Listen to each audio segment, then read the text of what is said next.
This is iTouch once again coming your way. Today we're going to look at a lot of things. We want to look at how to build your own fence. We'll also look at how to use an auger, AUGER. This is what you use to dig a post hole, a hole for your fence. So we'll walk through the different things. So to build your fence, and if you can look at this, I have a big yard to work on today. So getting someone to do it is going to cost a lot. In fact, it's really going to cost a lot. And there's very easy way to do it, a DIY way you can really do it. To do that, you need some basic tools. You need a drill. You need these levels. The most important part is the digging of the holes that you need a digger. So this is an auger, or you can call it a digger. This is the battery powered one. It's a very high tech one. It works well. And then there's a gas powered one as well, that sometimes help if you have a big yard to work on, and you have to work all day, so that your battery doesn't run out and then you have to wait for it to charge. If you choose to use the battery powered one, you may want to buy a second battery and then have it on charge whilst you work on the other one. So let's get started. So you put in the battery. Normally, I think it's best to take out a battery. Let's check it out. Okay, you want to put a drill bit in first, just for safety reasons, so that you don't hurt yourself. But okay, so you put it in. Now, depending on the type of um, area you are and the type of soil you had on your backyard, you may need to start drilling with a small drill. Here I have a 10-inch that I'm installing. Let's get this in. You may have to wiggle it sometimes, just a little bit. So I have a 10-inch, and I have this is about, I think, a 6-inch, I believe. Right. So you can start with this one, uh, and then drill. And once the soil is a little bit loose, then you switch to the big one, depending on the size of hole you want to drill. So we'll start with this one. The battery powered one is really easy. You put in your drill bit.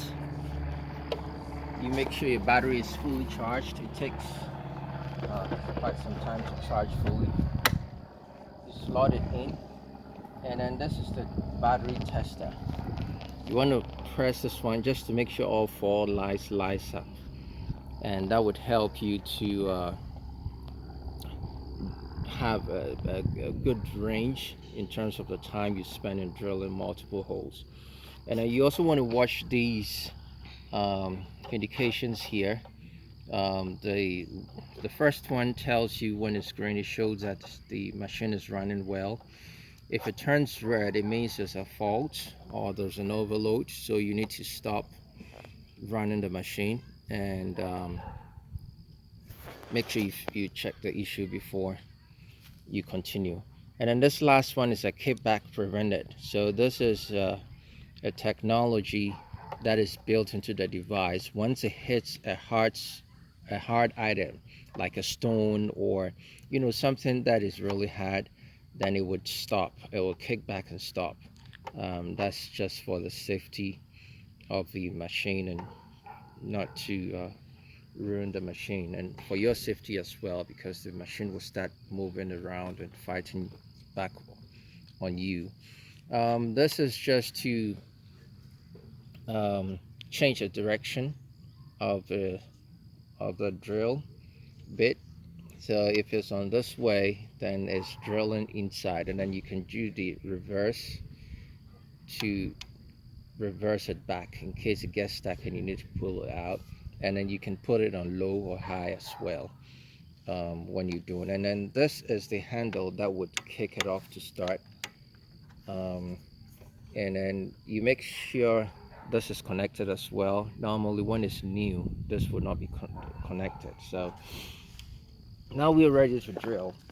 Now I started drilling this one and prepping it just so that my video can be simple, but I can just show you real quick on a flat surface.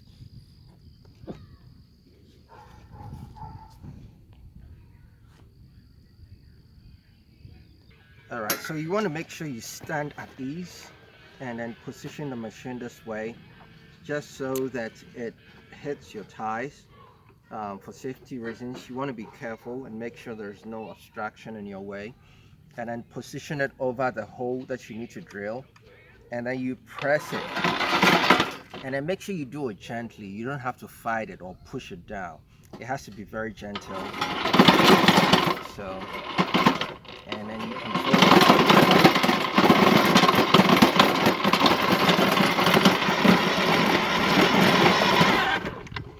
Once it starts fighting you, you stop it, you pull it back a little bit.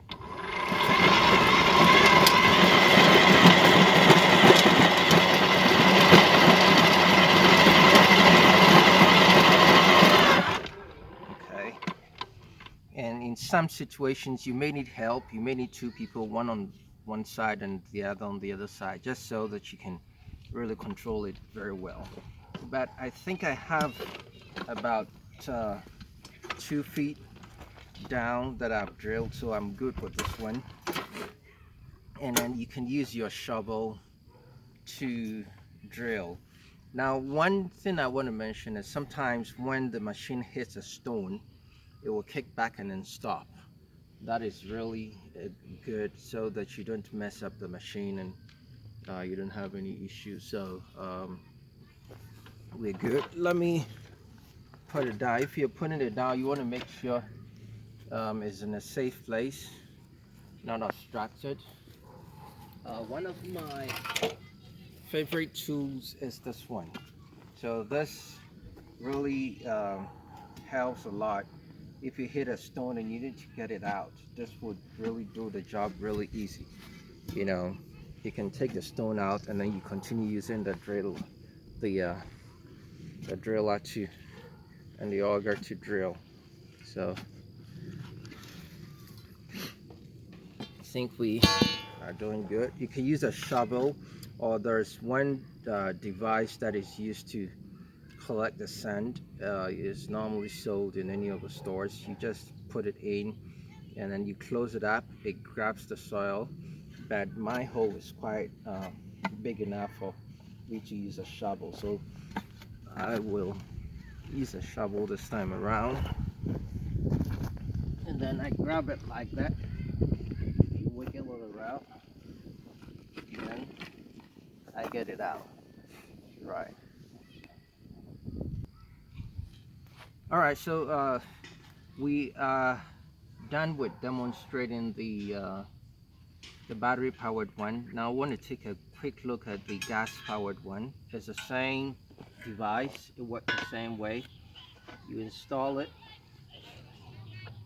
I wouldn't be starting it, but I just want to show you real quick, just so that if you buy one, you know how to operate it.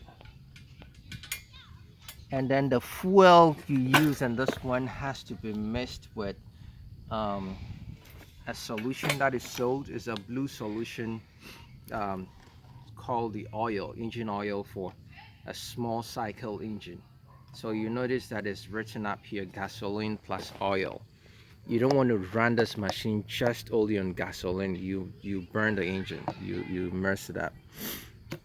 So you do the mixture of the gasoline and the oil, and then you pour it in, and then up here you should see that everything is set. there's a plunger here. You plunge it about 3 to 5 times, and then you set this one down here. um, you could set it down here, and then you pull the cord to start it. You first try to pull the cord about 3 to 5 times, and then if it doesn't start, um, you just probably plunge it one more time, and then you start it. Once you start, let it run for about 30 seconds roughly, and then you push this to the middle to run. And then in the same way, you want to hold this way. This depending on whether you are left-handed or right-handed. You hold it this way, and then you make sure that your tie is really against it, just to hold and fight the force. Now this one does not have a kickback technology in it, so you just want to be careful. In some cases you may need a second person to help you. For safety reasons, you have to be about 18 years and above to use this device. And then here's a switch. You turn it on. Once you start it and it's running, to start it, you turn it on first after plunging it up here, and then you can have someone hold one end, and then you start it. And then this is what drives the drill, and then you control it at your own speed that you can manage. And then you hold it this way, just the same way over the place you're drilling, and then you drill it down. Now this has smoke coming out because it's the gas that is going through the combustion to burn and drive the engine. So you just want to be careful and not breathe in the smoke so as not to harm you. All right, thank you very much. I hope you enjoy. If you like this video and you want to see more, like and subscribe my channel, and I'll be giving you more. If you have any questions, just put it down there below in the comment section, and I will be happy to address any questions. Thank you and have a great day. I'll also put links to where you can purchase these devices. Or any of these devices you need to do your project. Thank you.